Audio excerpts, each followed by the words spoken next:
Hi team! Today we are going to be making some protein-packed pancakes. This is a really awesome, really versatile recipe that really you can use your own creative spin and make it however you want to. Switch up some flavors, some garnishes, really have some fun with it. Okay? So we are relating this back to our lesson with using cooking recipes, using what we learned throughout the lesson to really create a beautiful finished product, right? So what's the first step on that? We make sure that we take a moment and just glance over our recipe. Read it in its entirety so we can look for any of those words that maybe tell us things that we need to do ahead of time. Preheat. Um, if we need to take extra care with any of the ingredients, remember the recipe in the lesson talked about the bruising the thyme. Maybe we need to work on something like that. Well, I have already gone ahead and read through mine. I know that my first two instructions are in one bowl, mix together my dry ingredients, and another bowl, mix together my wet ingredients. So I went through, read all of my ingredients, got them all out, and practiced some good mise en place and have their coordinating measuring cups and spoons with them. So I know I need a half cup of all-purpose flour. Now my measuring cups that didn't have a half cup, so I have a fourth there, which of course we're going to use twice because 2 1/4 of cup equals a half cup. All right, I have my spoon out because remember we don't put our measuring spoon straight into the flour container because we don't want it to pack down and get more flour than we need. So I have my spoon to scoop out the flour into my measuring cup. All right, I have my sugar, which needs 1½ teaspoons. We have our measuring spoons out for that. We have our baking powder. Guys, so this is technically a type of a quick bread. So with pancakes, we are baking. So what that means is we really need to follow a recipe to the T using the exact measurements to make sure it turns out exactly how we want to. Does it have a little bit of wiggle room and leeway to make it our own? Absolutely. But for the ingredients, we still want to stick to the right amount because we want all the science and stuff to work together to create those good pancakes. So we have our baking powder. And right, what does the baking powder do? It causes that lift, that rise. Once it's combined with the wet ingredients, activates creating those bubbles, which in turn make those light, fluffy pancakes that we're all looking for. All right, we have our 4 teaspoons of salt. I have my measurement out for that. Salt blends flavor. All right, we have our eggs. All right, that's part of the protein in the pancakes, as well with the yogurt that we're going to put in there. I have some honey Greek yogurt, but you could use literally any type of yogurt that you have at home. There's no wrong answer there. All right, I have my teaspoon of vanilla extract. I have the measurement out on that as well. And then for my pancakes, I'm going to be garnishing them with some blueberries and some Cool Whip, because blueberries are my favorite fruit, and who doesn't love a good Cool Whip? Could we use, per se, spray canned whipped cream? Yeah, of course. Could we use syrups? Could we use fruit syrups? Maybe some jams, maybe even just powdered sugar if you're a pancake purist, which some of my family members are. They solely like it with just powdered sugar. There's no wrong answer there. All right. I also have my bowls out. I have 2 of them to measure my wet and dry ingredients separately. Okay. And I know that in the cooking portion of our recipe, it calls for to use a 1/4 cup of a portion. So when your pancakes are cooking, they come out to be about 4 inches in diameter. All right, so you could use a measuring cup. I happen to have a scoop that is about a 1/4 cup, so it makes it really easy for me to scoop on in my batter and just plop it right there in the pan. All right, if you're maybe making pancakes for more people or maybe even some little kids, you could even use a smaller one and then just get a few more pancakes out of it, right? Our recipe, our yield is about 8 pancakes. 6 to 8 pancakes in reality, let's say that. So using this measuring cup is going to ensure that I get my full yield out of it and that they are going to be the right consistency and the right thickness. So they're not going to be too big, too fluffy, just how you want them to. All right. So I also see when we're cooking, we're using a professional a spray to grease our pan. We're not using butter or oil on this one because we don't want too much of the liquid to get in there and mess with the ingredients. The balance that we have already made, so we're going to be spraying our pan to keep it non-stick, and you guys, we spray that in between each batch to make sure that our pancakes don't stick. Alright, so first step is we're going to add our dry ingredients together, mix them up. I also see that my stovetop is going to be on a medium heat, or medium-low heat, I'm sorry. So we can go ahead and preheat that right now if we want to. Or if we don't want our pan to be too hot, I might wait until maybe I combine the wet and the dry ingredients together. Whatever makes more sense to you. You know your stovetops at home best. I know that mine heats up really quickly, so I don't need to do that too far in advance, but some of ours at home may take a little bit longer time to preheat. So let's go ahead and get started with our dry ingredients. All right, so first we need our half cup of all-purpose flour. All right, I'm using my spoon here to get the flour out of the container into my measuring cup. Filling it till it's overflowing, but not packing it down. Using our leveler to make sure we get a smooth, full, and not overflowing pour. All right, so there's one pour, second pour to get a half cup. Okay, flour is done. Moving on to our 1.5 teaspoons of sugar. You know, and it's nice in the instructions there either. It doesn't just say dry ingredients, it lists out specifically the ones we're looking at. So we know we need our flour, our sugar, our baking powder, and our salt. Okay? So with sugar, I know that I have its own specific utensils for it. This doesn't matter if you get packed down or not, so we can just go ahead and write in with our spoons, but still making sure that we are leveling them off. So I need 1.5 teaspoons. I have my 1 teaspoon here. And I know that this hasn't been used for anything else, and it will not be used for anything else, so this one it is okay to use in your container. Alright, leveled off. 1 teaspoon.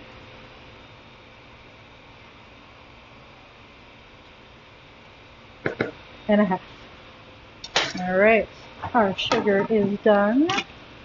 Trying to keep ourselves organized as we go. Moving on to our baking powder.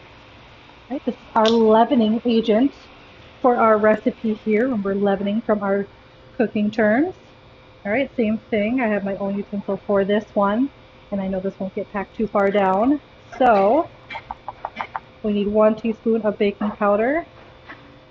Some containers may have the little lip on it for you to leaven it off. This one does not, so I'm going to use my leveler gently over there, still making sure I'm giving the full amount. Alright, 1 teaspoon baking powder in. Alright, and our last dry ingredient is our salt. And salt, I just need a 1/4 teaspoon.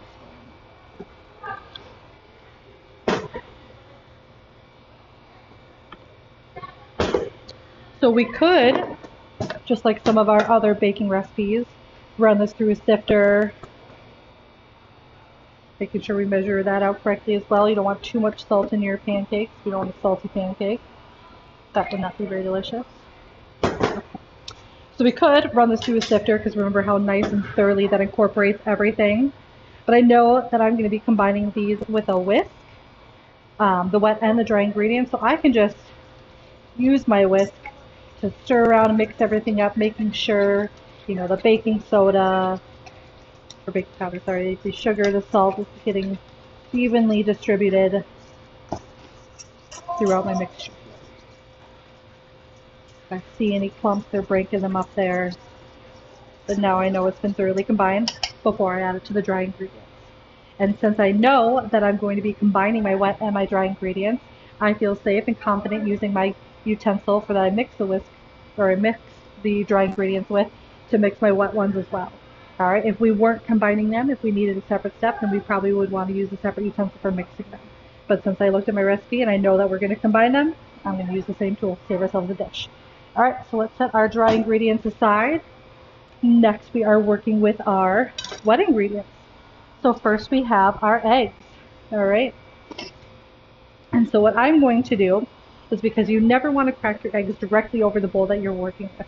You know, we could possibly get eggshells in there. You know, maybe you'd have a bad egg, and you want to try and spot all that stuff before it goes into your recipe. So I'm going to crack mine open into a cup here. You could use another bowl if you want to, whatever you prefer, but you never want to put it straight into the container you're working with, just in case we see any impurities. That is our chance to catch them before we go in. Here, so I see this egg looks good. No shells, no impurities. Put that right. Keeping our garbage handy. Mine's a little far away. Garbage handy and next to us. Cleaning up after we go. Alright, egg opening up, separate container. You can use. Alright, not a bad egg. That looks good. And no shells in there. Alright. And I'm done with my cup here for the day, so I can go ahead and set that aside. Okay, so I have my 2 large eggs. Next, moving on to our vanilla extract. I know that I need a teaspoon of that. I already have my utensil ready. Alright, and the same thing, you never want to pour this directly over the bowl you're working with in case of overflow. So I'm going to kind of just pour this over my dirty cup here, so if I do miss any, it goes into there and not into our recipe, giving us too much. So see how I've already spilled a little bit? You want it to just be grasping around the edges, not too overflowing, just perfectly level in there. Right, that looks great. Into our bowl.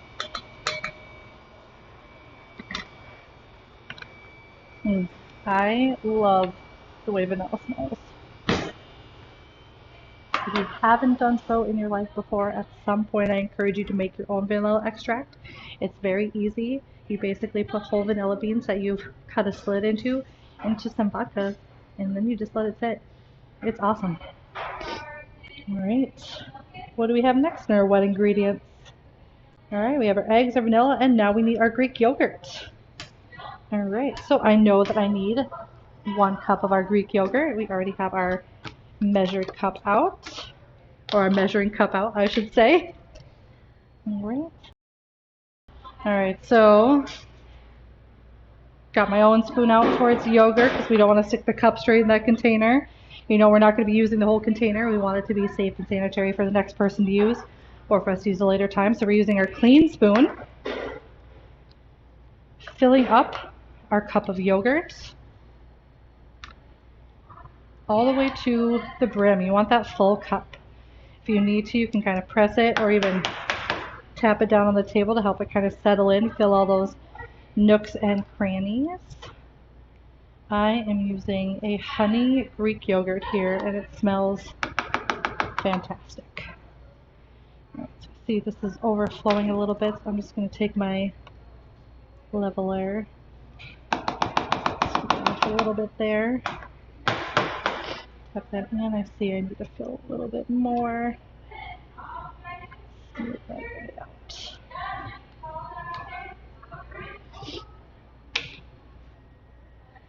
Alright, 1 nice complete full cup of yogurt.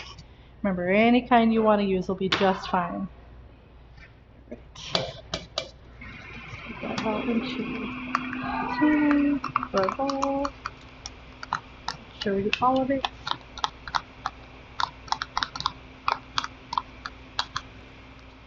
If you want to make yourself a little snack while you're working on this, fresh fruit and yogurt mixed together is delicious and good for you as well.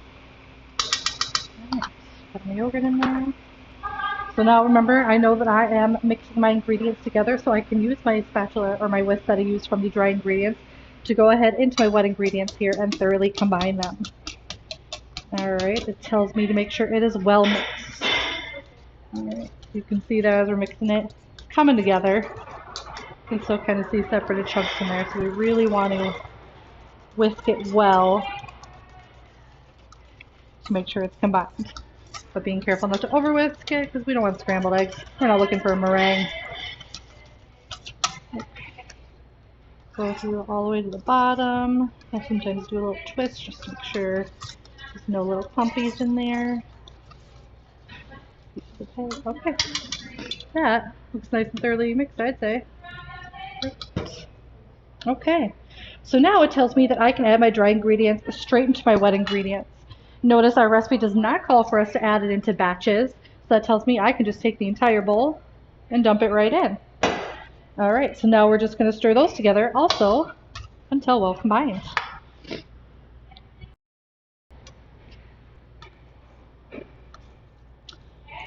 Alright, stirring. The pan is preheating.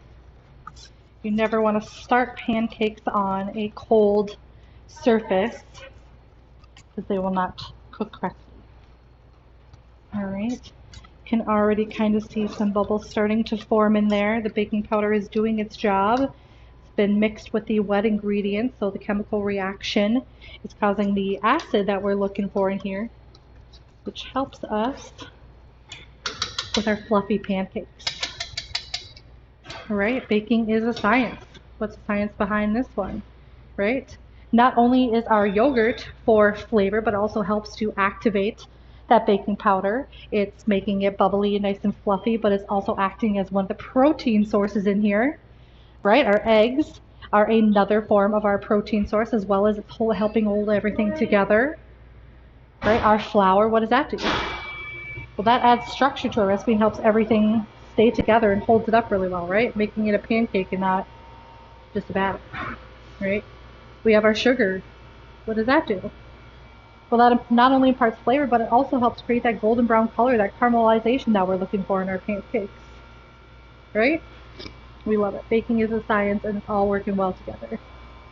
Yeah, and our eggs also act as our leavening agent, helping out, lending its hand, making that work together, work cohesively.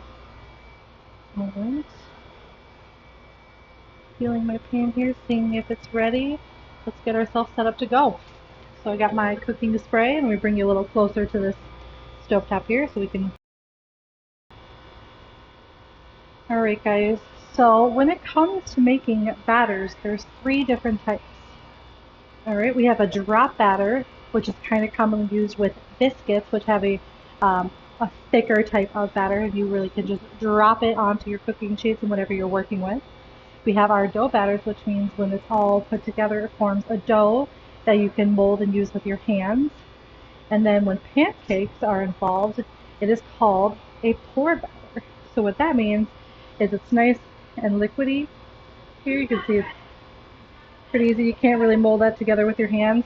That's one of those types that you just pour on in. So I'm using my 4th cup scoop here. Okay, getting nice and ready. Our pan has started getting nice and hot. We're going to go ahead and take our cooking spray, get it all around the whole surface, creating a non-stick surface. So we'll have an easy time when it comes time to flip our pancakes. Alright, so I'm taking my scoop, and you're basically just pouring it all in. Now you guys want to work fast when we're doing this, but not too fast so we make mistakes, because you want to make sure they all cook at the same time.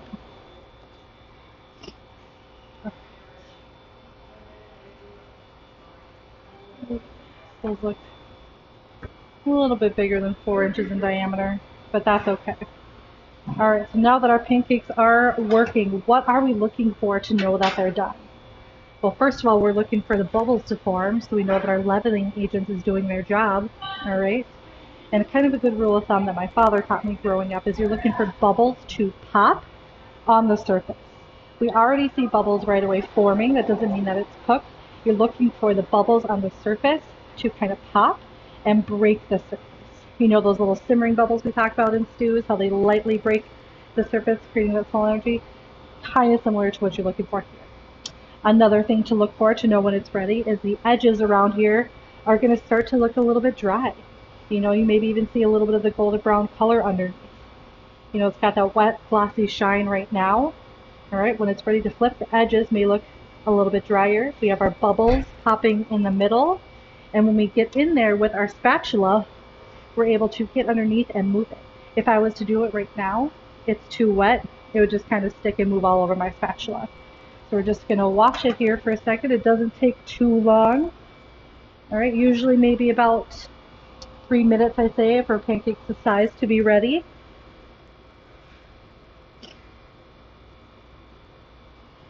Now, with other pancakes, besides these protein-packed ones with the yogurt in it, you may have slightly different bubbles. It may bubble faster. You might have bigger bubbles, but still the general practice is the same. You're looking for it to come all the way through into the middle, and then you're going to know it's ready to flip. You know, it's not a bad idea to maybe leave a little extra room in your pan, because when we flip them, they can tend to splatter. You want to give yourself room to work with as well. I like this pancake, so mine are a little bigger. Nothing wrong with that, right? We make it according to what we like, what we want to see, what we want.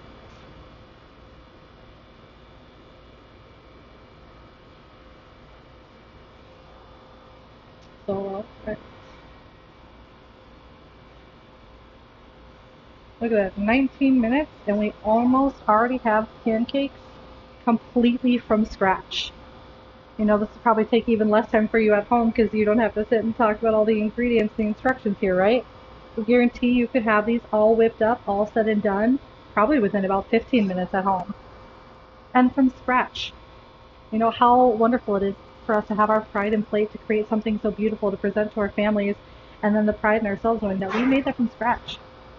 You know, not only is this quick and easy, but it's also one of those good pantry recipes. Going back to our lesson from last week, a lot of these ingredients are common things that we already have in our home. Our sugar, our flour, our vanilla, most of us probably already have that. You know, you probably might already have yogurt as well too. So not an expensive recipe, and using the things we already have at home. Just turning my pan to give myself a little better angle. Don't see any bubbles yet, but I can see that the edges are starting to look a little bit drier.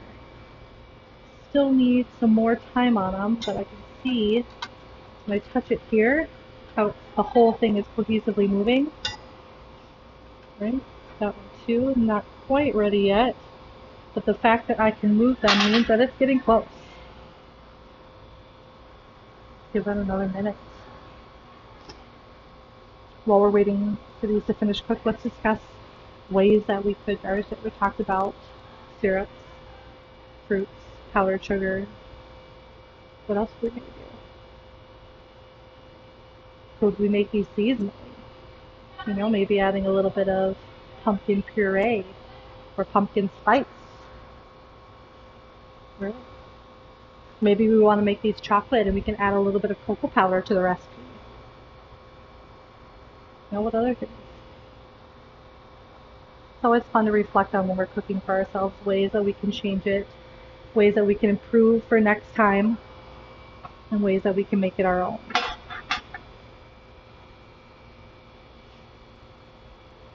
Alright, well I can already see a bubble starting to break a surface in my pancake over here. Of course, it's just right out of camera. But that is starting, and I can see that my edges are starting to look dry.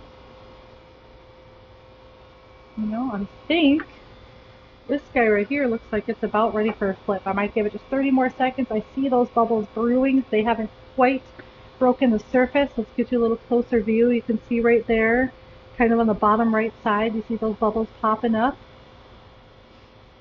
That's exactly what you're looking for.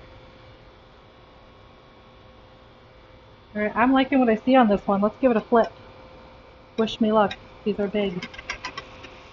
1, 2, work with it quick. Oh, look at that! What a perfect golden brown color. See it splatter a little bit here? That's okay.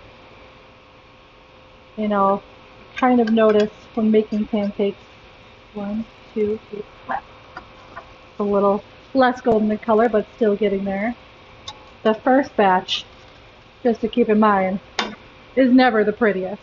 And I don't know if it's because maybe the pan needs a little bit more time to heat up, or just the way the world works, but usually your first batch of pancakes are kind of your ugliest, and then as you go, you perfect and it looks a little prettier.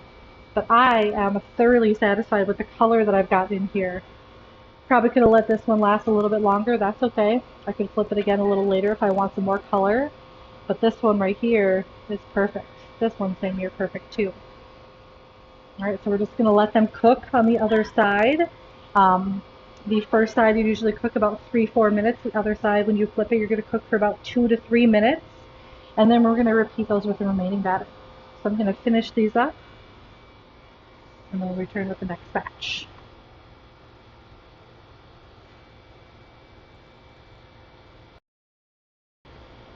Alright, so I just gave my pancakes a flip, just so you can see how they look like cooked on the other side.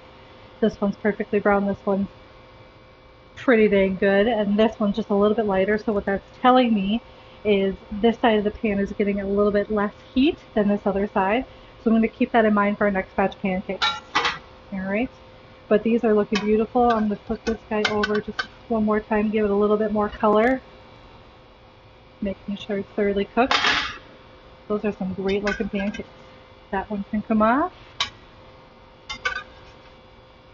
Here. We'll give this guy a moment over here on the hotter side, and then we're going to add our next batch. I can smell the vanilla working, smell the honey from my yogurt. These are going to be awesome. It's a great healthy way to start your day. Okay, batch number 2 going on in.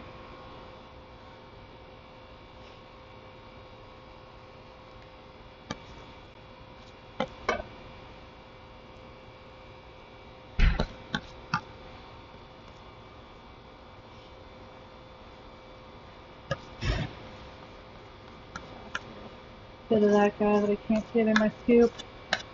Okay. Alright, so my recipe yielded about 6 pancakes. Like I said, you can get about 6 to 8 depending on the size that you get out of them. And now the pan has been warm for a little bit, so I guarantee you this second batch is going to take less time to cook. I can already see some bubble action forming in there. Alright. So, while those are cooking, let's talk about some plating here. I'm not going to eat all these pancakes yet, so I'm going to only garnish one of them to show you. These are big, hearty, and way too much food for me to eat on my own, so I'm going to go share them with some other teachers. But alright, what could we do here? We could add a little dollop of Cool Whip if we want to. I am not in the mood for that, so I'm thinking I'm going to do some powdered sugar and blueberries. So I'm taking my sifter for that, using my spoon and my container of powdered sugar here, right? Because we don't want to contaminate the ingredients. So I'm going to use my spoon, bring my sifter right over my pancake, just put a little spoonful in, dip that right over the top, much or as little as you like. Putting that right back because I haven't used it in my clean container here. Alright, I got nice powdered sugar on there. At this point I could maybe drizzle some honey. You know, that'd go well with my honey yogurt. Got some syrup, fruit syrup. Could even do a dollop of jam if you wanted. Ooh, look at how beautiful and big these blueberries are. You could cut them if you want to, or you could just place them on top. Make it this little design. Maybe get some syrup, go around there and make it a little smiley face. Whatever you want to do. These blueberries, the rest of those are going to be, because they look absolutely delicious. Alright, just some plating ideas. That'll be happy for me. I might go find a drizzle of honey and add it to it, because that actually sounds delicious. I have not grabbed that ahead of time, because it just came to me. You know, sometimes when we're cooking, we just get inspired by what we're working with, and roll with it. Let's take a peek back at our pancakes here. You can see it's already only been about 1 or 2 minutes, and we can see the bubbles forming a lot faster than our last ones. We'll give that another minute to cook and we'll flip them. Alright, this guy's looking great and bubbly in the middle. I can see the edges look a little dry, so we're going to go ahead and give that a flip. Is that a perfect pancake or is that a perfect pancake? See, I told you, round 2 always looks better. Let's check out this guy. Hopefully I didn't just jinx myself, right? Yep, that one's looking ready. Oh, beautiful. Oh, that one's a little bigger. We're going to give that guy another minute. Let these go. Oh, beautiful. Alright, remembering from my last batch at the bottom here was kind of giving up a little less heat, so I just moved my pan around and it's already brought our pancake where it needs to be, so give that a flip. And that one might be my prettiest one yet. I'm impressed. Alright, well it just needs about another minute or 2 on the other side, but those are done. Guys, that's it. Your pancakes are done. How awesome, easy, and delicious was that? Alright, well I hope that you get into your kitchens and have fun with it, and that you either try this pancake recipe or maybe even try the risotto recipe that we're have in our classroom too, if you're looking for a little bit more of a challenge. Both absolutely delicious and both versatile recipes that you can really make your own. Well, I'm always here if you guys have any questions, but get in the kitchen, have some fun, eat well, guys.